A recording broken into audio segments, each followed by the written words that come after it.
na inyong marinig ang mga aral ng salita ng Diyos.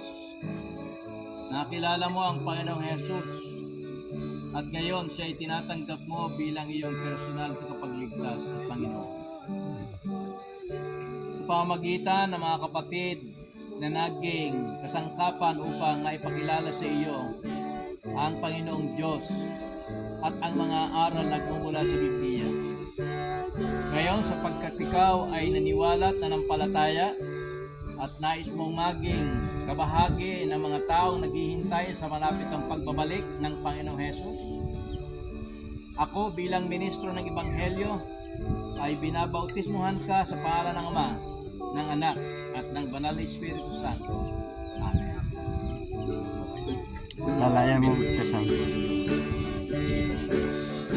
Sir Sam, pwede mo lalayan. Amen. Palakpak. Palakpakan po natin. Palakpak. O dakilang Diyos, aming Ama na makapangyarihan sa lahat. Ang lahat ng papurit pasasalamat ay amin pong ibinabalik sa inyo. Ebanghelyo ng Seventh-day Adventist Church. Ikaw ay aking binabautismuhan sa pangalan ng Ama at ng Anak at ng Banal na Espiritu.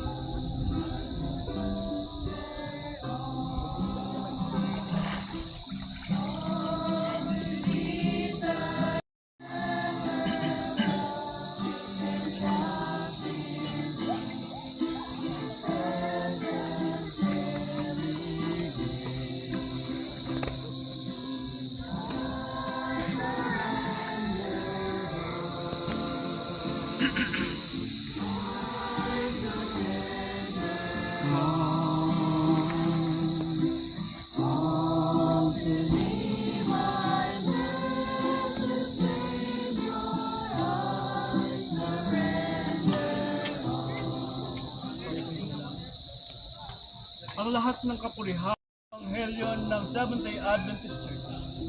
Ikaw ay aking binabautismuhan sa pangalan ng Ama at ng Anak at ng Banal na Espiritu.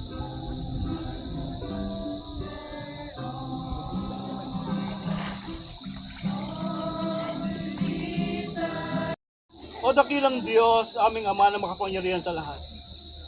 Ang lahat ng papurit pasasalamat ay amin pong ibinabalik sa inyo. O dakilang Diyos, aming Ama na makapangyarihan sa lahat. Ang lahat ng papurit pasasalamat ay amin pong ibinabalik sa inyo.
Thanks for watching my video. Don't forget to like and subscribe my channel.